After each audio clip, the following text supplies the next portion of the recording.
Daniel Johnson, Secretary of the North Carolina Department of Transportation. Just a quick note, 8:15 here on this Saturday, you're watching wall-to-wall coverage of WXII 12 as we are in a first warning weather alert day. And today is looking like the tamer of the 2 days. So you're going to be seeing a lot of us and the rest of the team here over the next rest of the weekend, frankly. All right, we have an opportunity to check in now with Trooper Jake Macchia from NC Highway Patrol. Trooper Macchia, are you with us? Yes, ma'am. Thank you so much for joining us and taking the time. We want to address right off the bat safety on the roads. And we know that one of the big hazards out there is that when people get themselves out on the road and they get themselves in a pickle and the conditions are bad, then you guys can't reach them. Correct. Once they get on the roadways, and if we can't avoid this ice that we're planning on, it kind of puts us at a risk and first responders at a risk by having to go to some of these back roads where people are stranded. But we're going to make sure we get to those people that are stranded, calling into Star HP or Star 47, so how we get to our telecommunicators. They're manned 24/7. But we really urge people to stay off these roadways just so we can cooperate with DOT of getting these roads clear as quick as we can. And if those roads get blocked by stranded motorists, that slows us down.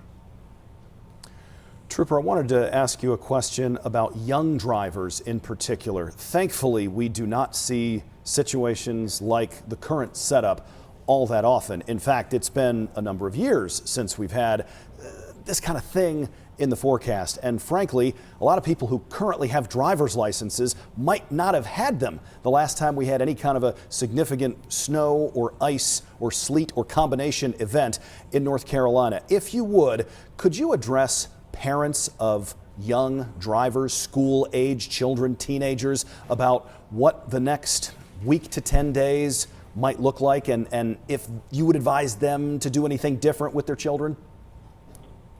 If possible, and the kids have to be out there, and I would advise the parents to take them where work, wherever they're going.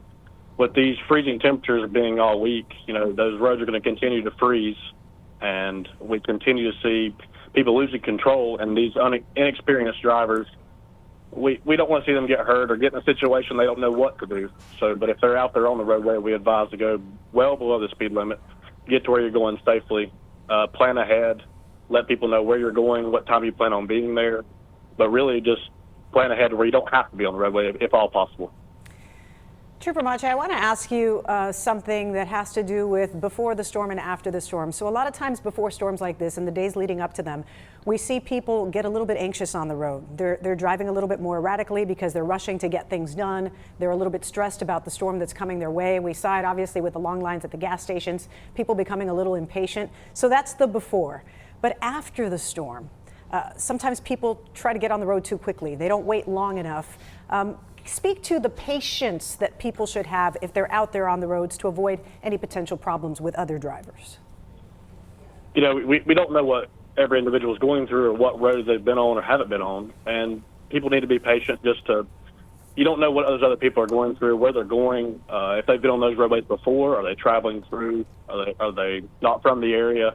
We just urge everyone to have patience on the roadway. Throughout this whole week, I would really anticipate everyone to go below the speed limit. Don't get anxious of riding people too closely. Increase your following distance just to make sure everyone gets where they're supposed to go safely. And we just want everyone to, throughout the week, of course, as it gets a little bit better conditions, but don't anticipate those conditions are going to be great off the bat. What is your biggest concern here as we start to get into the later part of Saturday and we anticipate this transitioning to some type of freezing rain into the day tomorrow? What is your biggest concern? What is Highway Patrol's biggest concern? Well, our biggest concern, of course, is the freezing rain and the ice.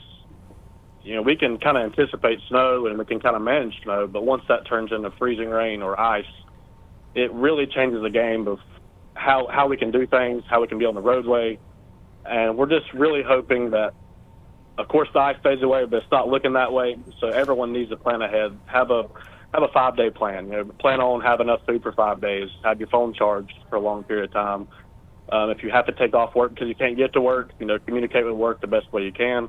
But really having that 5-day plan can help us out on the roadways because that ice is going to continue to freeze over and over. Trooper Jake Macchia, we thank you so much for your time today, and we thank you so much for keeping us safe. Yes, ma'am. Thank y'all.